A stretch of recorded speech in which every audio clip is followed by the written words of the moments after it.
السلام عليكم ورحمة الله وبركاته. الحمد لله حمدا كثيرا وسبحوه بكرة وأصيلا. فأعوذ بالله من الشيطان الرجيم. بسم الله الرحمن الرحيم. يا أيها الذين آمنوا كتب عليكم الصيام كما كتب على الذين من قبلكم لعلكم تتقون. কাছে এবং দূরে যে যেখান থেকে আপনাদের প্রিয় চ্যানেল দেশ টিভির পর্দায় দেখছেন ইসলামী ব্যাংক নিবেদিত রহমতের রজনী, power by BRB, co sponsor Raj international. সম্মানিত দর্শক, আমরা প্রত্যেক দিন রমজানুল মোবারকে আপনাদের সুন্দর সুন্দর কিছু আলোচনা উপহার দেওয়ার জন্য আমরা আমাদের স্টুডিওতে দেশ বরেণ্য ওলামায়ে কেরামদেরকে আমন্ত্রণ জানিয়ে থাকি। আজও তার ব্যতিক্রম নয়। আজকে আমাদের স্টুডিওতে উপস্থিত হয়েছেন দেশ বরেণ্য আলেমে দ্বীন, বিশিষ্ট ইসলামী চিন্তাবিদ, বিশিষ্ট গবেষক হাফেজ হজরত মাওলানা মুফতি আখতারুজ্জামান আশরাফি, খতিব, রসুলবাগ জামে মসজিদ, ঢাকা। আসসালামু আলাইকুম ওয়া রাহমাতুল্লাহি ওয়া বারাকাতুহু। ওয়া আলাইকুম আসসালাম ওয়া রাহমাতুল্লাহি ওয়া বারাকাতুহু। আপনি কেমন আছেন? আলহামদুলিল্লাহ। শুকরিয়া। আপনি কেমন আছেন? আলহামদুলিল্লাহ। আমাদের অনুষ্ঠানের পক্ষ থেকে আপনাকে মোবারকবাদ। হযরত, আপনার মূল্যবান সময় আমাদেরকে দিয়েছেন। আমরা আপনার কাছে আমাদের দর্শকদের উদ্দেশ্যে গুরুত্বপূর্ণ কিছু আলোচনা শোনার জন্য আমন্ত্রণ জানিয়েছি। যদি আল্লাহর দিকে তাকিয়ে আল্লাহর রাস্তে আপনি আমাদেরকে ছোট্ট একটু আলোচনা উপহার দিতেন, আমরা উপকৃত হতাম। আজকে আমাদের বিষয় নির্ধারণ করেছি ইফতারির গুরুত্ব ও ফজিলত। যেহেতু রমজানুল মোবারক ইফতারির একটি মাস, সেই দৃষ্টিকোণ থেকে রাসূল করিম সাল্লাল্লাহু আলাইহি ওয়াসাল্লামের ইফতারি এবং ইফতারের মধ্যে কি কি বরকত বা ফজিলত রয়েছে, আপনি যদি আমাদের দর্শকদের উদ্দেশ্যে একটু বলতেন। আলহামদুলিল্লাহ, আপনি সুন্দর একটি বিষয় উপস্থাপন করেছেন, আর এই বিষয়টা এই রমজানের জন্য অত্যন্ত গুরুত্ব রাখে। তো আমি খুব সংক্ষেপে এই বিষয়ে কিছু কথা বলবো ইনশাআল্লাহ। ইফতারি একটি সুন্নত আমল। এটা শুধু আমাদের দৈনন্দিন খাবারের একটি আয়োজন নয়, এটা বিশাল বড় একটি সুন্নাহের আয়োজন। রাসূল করিম সাল্লাল্লাহু আলাইহি ওয়াসাল্লাম বলেছেন, ইফতারির আগ মুহূর্তে আল্লাহ পাক রব্বুল আলামিন রোজাদারদের দোয়া কবুল করেন। এবং শুধু তাই নয়, আল্লাহ পাক রব্বুল আলামিন তার ফিরিস্তাদেরকে নিয়ে গর্ব করতে থাকেন, হে আমার ফিরিস্তারা, তোমরা বলেছিলে যে আদমকে আমি দুনিয়াতে বানাবো, আদম সন্তান বানাবো, তারা মারামারি, কাটাকাটি, হানাহানি সৃষ্টি করবে, আমার ইবাদত করবে না। দেখো তো আজকে তাদের গলায় কত পিপাসা, তাদের পেটে কত খিদা, অথচ তাদের খাবার সামনে পরিবেশন করা আছে এবং কোমল পানীয়, হরেক রকমের শরবত তাদের সামনে আছে, কিন্তু তারা সেটা গ্রহণ করছে না এবং বাধা দেওয়ারও কেউ এরকম থাকে না। একমাত্র আমি আল্লাহর হুকুমের অপেক্ষায় আছে। আমি আল্লাহ কখন হুকুম করব, সূর্য কখন ডুববে, সে অপেক্ষায় আছে। আমি আল্লাহর ভয়ে তারা তাদের এই খাবার গ্রহণ করছে না। তোমরা সাক্ষী থাকো, আমার ইজ্জতের কসম, আমার বান্দারা এই মুহূর্তে আমার কাছে যা চাইবে, যা আবেদন করবে, আমি তাদের দোয়া কবুল করে নিব। সুবহানাল্লাহ। এমন একটি বরকতময় সময়, এবং ইফতারি যে খাবারটা একটা বরকতময় খাবার। রাসূল করিম সাল্লাল্লাহু আলাইহি ওয়াসাল্লাম ইফতার করতেন রোজা দিয়ে। ইফতার হলো রোজাকে খোলার সর্বপ্রথম যে খাবারটা গ্রহণ করা হয়, সেটাকে বলা হয় ইফতারি। তো সেই খাবারটা রাসূল করিম সাল্লাল্লাহু আলাইহি ওয়াসাল্লাম খেজুর দিয়ে ইফতারি খুলতেন। যদি নবীজির সামনে খেজুরের ব্যবস্থা না থাকতো, তখন তিনি পানি পান করতেন। সেটা হাদিসের মধ্যে স্পষ্ট বর্ণনা করা আছে। কিন্তু আজকে আমরা এত বরকতময় নবীজির এত বিশাল বড় একটি সুন্নাহকে আমাদের নিজেদের চাহিদা পূরণের একটি আয়োজন বানিয়ে নিয়েছি। আজকে বিভিন্ন সংগঠনের পক্ষ থেকে ইফতার পার্টি করা হয়। ইফতার পার্টিগুলির মধ্যে দেখা যায় যে খাবারের ধুমধাম, অথবা আমাদের পরিবার বা আমরা যখন কোথাও অনুষ্ঠানে যাই, ইফতারির অনুষ্ঠান বিভিন্ন জায়গায় হই, কিন্তু ওখানে ইবাদত বন্দেগী, দোয়া, যেটা ইফতারির আগ মুহূর্তের একটা পরিবেশ হওয়ার দরকার ছিল আমাদের, সেটাকে আমরা না করে শুধু খাবারের একটা টেনশন এবং আয়োজনের পিছনে আমরা সময়টা কাটিয়ে দিচ্ছি। সেটা আসলে কোনোদিন কাম্য না। আমি আমার বাসায় ইফতারি করি অথবা কোনো অনুষ্ঠানে ইফতারি করি, আমাদের ইফতারির ঠিক 20 থেকে আধা ঘন্টা আগে এই সময়টায় আমরা আল্লাহর দরবারে দুরুদ, ইস্তিগফার, তওবা এবং মোনাজাতের মধ্যে আমাদের কাটানো উচিত। আর আমরা তো ইফতারিটাকে আমাদের চাহিদা পূরণের একটা খাওয়ানোর আয়োজন বানিয়ে নিয়েছি। এটা আসলে কোনোদিন কাম্য না। আজকে পত্রিকার হেডলাইন আসে কোথায় সবচেয়ে বড় ইফতারির আয়োজন কোন বাজারে পাওয়া যায়, কোন মার্কেটে পাওয়া যায়, সেগুলি পত্রিকার মধ্যে হেডলাইন আসে। এটা আসলে মুসলিম উম্মাহের জন্য এটা কোনোদিন কাম্য নয়। এই জন্য আমাদের ইফতারিটা হবে খুব সাধারণ। রসুল করিম সাল্লাল্লাহু আলাইহি ওয়াসাল্লাম যেমন সাধারণ ইফতার করতেন, বুজুর্গানে দিনকে আমরা বড় বড় বুজুর্গানে দিন, আমি ব্রাহ্মণবাড়িয়ার বড় হুজুর আল্লামা সিরাজুল ইসলাম রাহমাতুল্লাহি আলাই, ওনার দীর্ঘদিনের ইফতারির আয়োজনে আমি ছিলাম। তার ইফতারির আয়োজন ছিল, সে দেখলেই মনে হতো যে রসুল করিম সাল্লাল্লাহু আলাইহি ওয়াসাল্লামের ইফতারির আয়োজনটা কেমন ছিল, যে কয়েকটা দানা খেজুর আর একটু পানি তিনি পান করতেন। তো আমাদের বুজুর্গানি দিনের ইফতারির আয়োজন এমনই হয়ে থাকে। আর ইফতারিটা তাড়াতাড়ি করা এটা একটা বড় সুন্নাহ। আল্লাহ রসুল সাল্লাল্লাহু আলাইহি সাল্লাম বলছেন, ক্বালা রাসূলুল্লাহ সাল্লাল্লাহু আলাইহি ওয়াসাল্লাম লা ইয়াজালুদ্দিন যাহিরান মা আজ্জালান নাস আল ফিত্র লিআন্নাল ইয়াহুদ ওয়ান নাসারা ইউআখিরুন। হাদিস শরীফে আসছে, আমার উম্মত সময় হওয়ার সঙ্গে সঙ্গে যখন ইফতারি করবে তখন তারা সর্বদাই বিজয়ী অর্জন করতে পারবে, কল্যাণের দিকে থাকবে। কেননা ইয়াহুদ এবং নাসারা তারা ইফতারিকে সময় হওয়ার সঙ্গে সঙ্গে করতো না, তারা দেরি করত। এই জিনিসটা আমাদের আলহামদুলিল্লাহ বাংলাদেশে পালিত হই। ইফতারির যখনই সময় হয় আলহামদুলিল্লাহ আমাদের দেশে সঙ্গে সঙ্গে ইফতারির খাওয়ার একটা, মানে বোঝা যায় যে ইফতারির সময় হলে দেরি করারও সুযোগ নেই বা আগে করারও কোনো, হ্যাঁ আগে করার তো কোনো সুযোগই নেই। আগে করলে তো রোজা ভেঙে যাবে। কেউ যদি ভুলেও মনে করে যে সময় হয়েছে, ইফতারি করে ফেলছে, এরপরে দেখলো যে না আসলে সময় হয় নাই, তাহলেও তো তার রোজা ভেঙে যাবে। তা আগে করার সুযোগ নাই, আর পরে করারও তেমন সুযোগ নাই। হ্যাঁ, ইফতারি সময় হওয়ার সঙ্গে সঙ্গে করাই উত্তম। অন্য হাদিসে আসছে, হ্যাঁ, ক্বালা রাসূলুল্লাহ সাল্লাল্লাহু আলাইহি ওয়াসাল্লাম ক্বালা আল্লাহু আযজা ওয়া জাল আহাব্বু ইবাদি ইলাইয়া আজালুহুম ফিতরা। আমার কাছে আমার প্রিয় বান্দা তারা যারা ইফতারিকে সময় হওয়ার সঙ্গে সঙ্গে করে নেয়। তো ইফতারিটা সময় হওয়ার সঙ্গে সঙ্গে করে নেওয়া, আমাদের ইফতারির আয়োজনে থাকে বিভিন্ন রকমের আইটেম। সেই আইটেমের মধ্যে আমরা আগের থেকেই টার্গেট করে রাখি কে কোন আইটেমটা খাবে। না, আমার টার্গেট থাকবে নবীর সুন্নাহ কোনটা ছিল। যত আইটেমের ইফতারি থাকুক না কেন, আমি সর্বপ্রথম খেজুরটা দিয়েই ইফতারি করব। আমাদের নবীজি সাল্লাল্লাহু আলাইহি ওয়াসাল্লামের সুন্নতের অনুসরণ করা আমাদের সবচেয়ে বড় একটা নৈতিক দায়িত্ব, এবং আমাদের ইসলামের সবচেয়ে বড় বিজয়ী হওয়ার একটা কারণ হলো নবীর সুন্নাহ, ইত্তেবাউ সুন্নাহ। নবীর সুন্নতকে আমরা যতদিন পর্যন্ত ধরে রাখবো ইনশাল্লাহ আমাদের বিজয় নিশ্চিত হবে। সেই হিসাবে ইফতারি এবং সাহারি এই দুইটা একই বিষয়। আল্লাহ রাসূল সাল্লাল্লাহু আলাইহি ওয়াসাল্লাম সাহারির ব্যাপারেও বলছেন যে সাহারিকে তোমরা দেরি করে খাও, মানে সাহারির শেষ সময়ের দিক দেখাও। আমাদের বেশিরভাগ মানুষ এখন এমন হচ্ছে যে ওনারা তারাবিহের নামাজের পরে রাত 1-1:30টার সময় ঘুমায়, খাবার টাবার খেয়ে ঘুমিয়ে যায়, আর তারা সাহারি খাওয়ার তেমন গুরুত্ব দেয় না। এটাও কিন্তু নবীজি সাল্লাল্লাহু আলাইহি সাল্লামের অনেক বড় সুন্নাহ।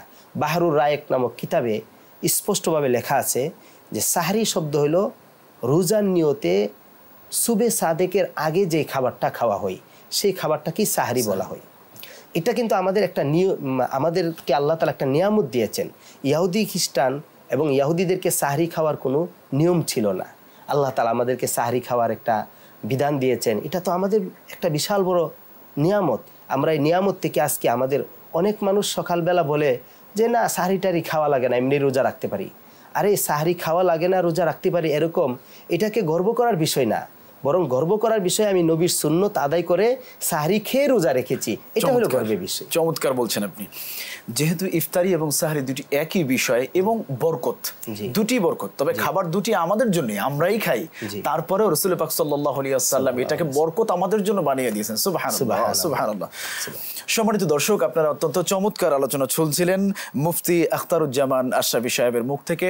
দেখতে দেখতে সময় হলো ছোট্ট একটি বিরতিতে যাওয়ার। আপনারা দেখতে পাচ্ছেন ইসলামী ব্যাংক নিবেদিত রহমতের রজনী powered by BRB, co sponsor হিসেবে রয়েছেন রাজ ইন্টারন্যাশনাল। কোথাও যাবেন না, ফিরছি অল্প সময়, সে পর্যন্ত অপেক্ষা করুন ইনশাআল্লাহ। আল্লাহু আল্লাহ, আল্লাহু আল্লাহ। সম্মানিত দর্শক, বিরতির পর আবারও আমরা ফিরে এলাম ইসলামিক আলোচনা নিয়ে। আপনারা দেখতে পাচ্ছেন ইসলামী ব্যাংক নিবেদিত রহমতের রজনী, powered by BRB. Co sponsor হিসেবে রয়েছেন রাজ ইন্টারন্যাশনাল। সম্মানিত দর্শক, আমরা ইতিপূর্বে শুনছিলাম ইফতারির ফজিলত সম্পর্কে। শায়েখ আমাদেরকে অত্যন্ত চমৎকার করে শোনাচ্ছিলেন। তবে রমাদানুল মোবারক ইফতারির পাশাপাশি শুধু ইফতারি নয়, ইফতারি শুধু আমরাই করব নাকি আমাদের যারা প্রতিবেশী আছে তারাও ইফতারি করবেন?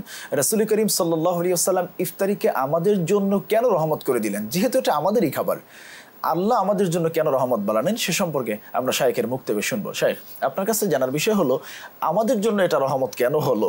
খাবারটা আমরাই খাই, আল্লাহই আমাদেরকে খাবার দিয়েছেন, আবার রহমতও আমাদের জন্য করে দিয়েছেন। আপনি সুন্দর করে বলছিলেন খেজুর দিয়ে রাসূল ইফতারি করেছেন, আর আমরা কি দিয়ে ইফতারি শুরু করতে পারি, এ যদি একটু ক্লিয়ার করে বলতেন। আপনি অত্যন্ত সুন্দর একটি কথা বলেছেন। আমরাই খাচ্ছি, কিন্তু আমাদের জন্য এটা বারাকা এবং রহমত। দেখেন, নবীজি সাল্লাল্লাহু আলাইহি সাল্লাম যা করেছেন সেটাই আমাদের জন্য রহমত। সুবহানাল্লাহ, তিনি রাহমাতুল লিল আলামিন ছিলেন। তো নবী করিম সাল্লাল্লাহু আলাইহি সাল্লাম ইফতারি করেছেন, এই জন্যই গোটা উম্মতের উপর এই ইফতারিটা আল্লাহ তাআলা রহমত বানিয়ে দিয়েছেন। সুবহানাল্লাহ। রাসূল করিম সাল্লাল্লাহু আলাইহি সাল্লাম ইফতারি করেছেন, এই জন্য গোটা উম্মতের জন্য রোজার পরে আল্লাহ তাআলা এটাকে বারাকা দিয়েছেন। তো রহমত। কিন্তু আজকে আমরা ইফতারিটাকে আরও ভিন্নভাবে নিয়ে যাচ্ছি।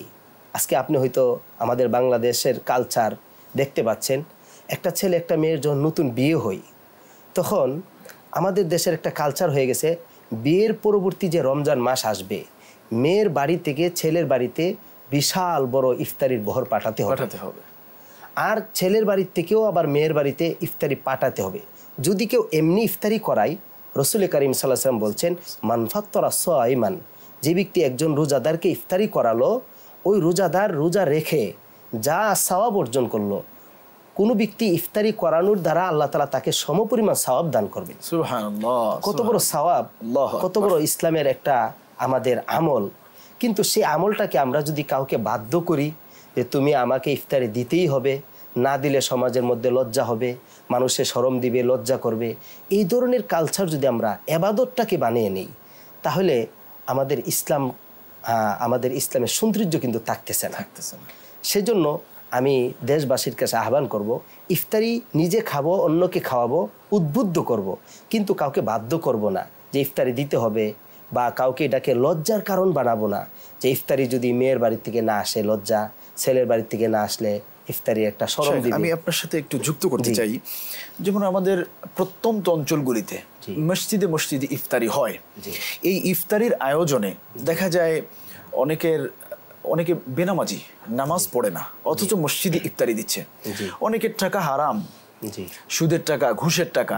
আপনি যদি একটু বুঝিয়ে বলতেন, বেনামাজির ইফতারি আমি ভক্ষণ করতে পারবো কিনা, সুদের টাকা, ঘুষের টাকা দিয়ে মসজিদে বিশাল বড় ইফতারের আয়োজন করা, এতে আসলে ফজিলত রয়েছে কিনা? আলহামদুলিল্লাহ, চমৎকার একটা প্রশ্ন করেছেন। আসলে বেনামাজি নামাজ যে পড়ে না, কিন্তু সে কিন্তু নামাজকে সম্মান করে এবং নামাজকে সে অত্যন্ত ইজ্জত করে। নামাজি মানুষ দেখলে সে সম্মান করে।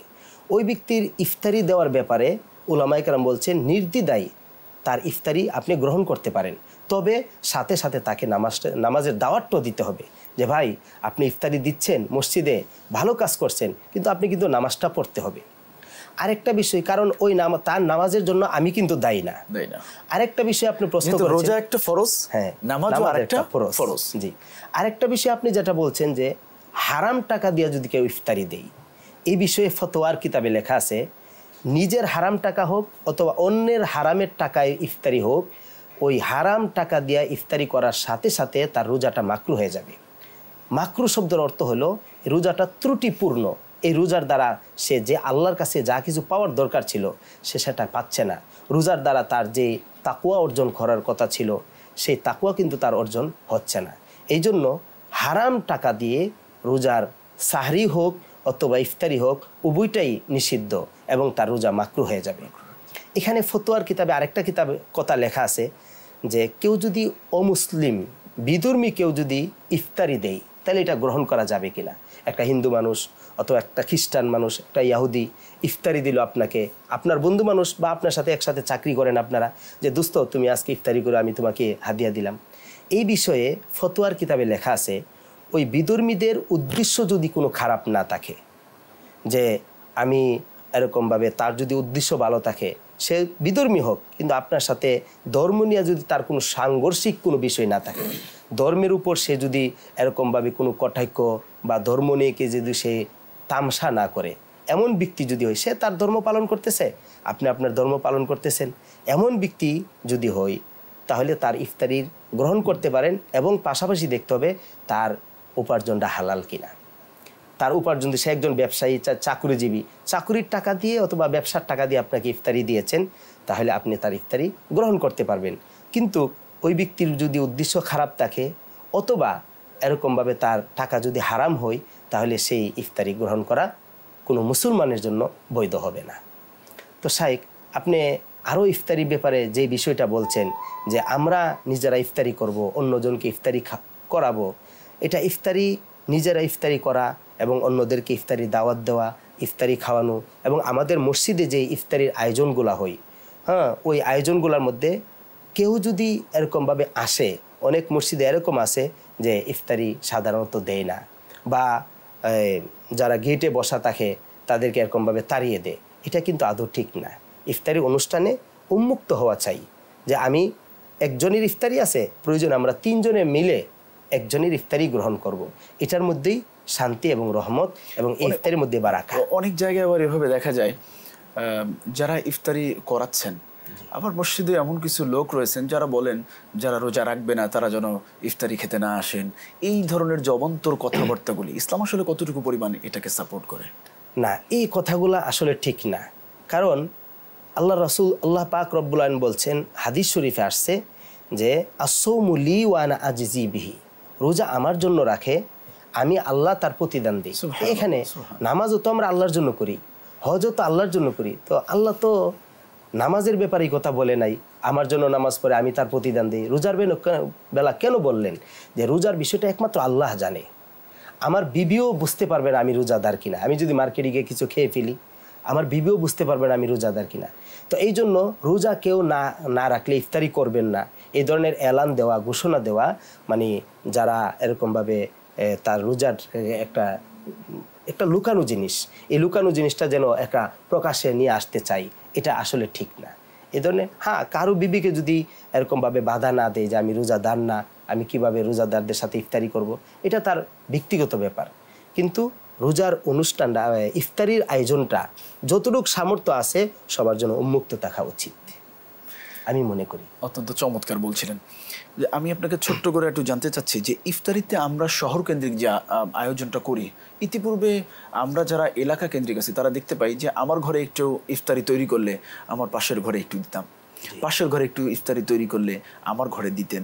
সেই যে কৃষ্টি কালচার, এটা সমাজ থেকে দিন দিন বিলুপ্ত হয়ে যাচ্ছে।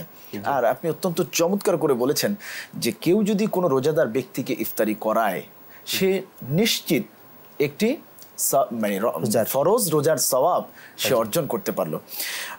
অত্যন্ত চমৎকার করে আপনি বলছিলেন। তার মানে ইফতারিটা আমাদের জন্য গুরুত্বপূর্ণ। জি, অবশ্যই। আর এই গুরুত্বপূর্ণ ইফতারি যদি আমরা ছেড়ে দিই, এতে কোনো গুনাহগার হব কিনা? হ্যাঁ, ইফতারি যদি কেউ না খায় বা ইফতারি যদি বিলম্ব করে, উভয় ক্ষেত্রে নবীর সুন্নাহকে অনুসরণ না করার জন্য এরকমভাবে সুন্নতের খেলাফ একটা কাজ করলো সে। ইফতারি খাওয়া একটা সুন্নত এবং সময় হওয়ার সাথে সাথে ইফতারি খাওয়া সুন্নত। যদি কেউ ইফতারি না গ্রহণ করলো তাহলে সে একটা সুন্নতের খেলাফ করলো। চমৎকার, অত্যন্ত চমৎকার আলোচনা উপহার দিচ্ছিলেন আমাদের দর্শকদের উদ্দেশ্যে।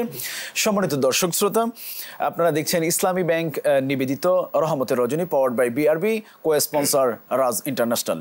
দেখতে দেখতে আমরা অনুষ্ঠানের শেষ পর্যায়ে চলে এসেছি, এবার বিদায় নেওয়ার পালা। তবে আজকের এই বিদায় শেষ বিদায় নয়, আবারও দেখা হবে ইসলামিক কোনো এক আলোচনা নিয়ে। সে পর্যন্ত সুস্থ থাকুন, ভালো থাকুন, নিরাপদে থাকুন, সেই প্রত্যাশা রেখে আমি হাফিজ মাওলানা আবু জাফর সিদ্দিকী আজকের মতন বিদায় নিচ্ছি। আসসালামু আলাইকুম ওয়া রাহমাতুল্লাহি ওয়া বারাকাতুহু।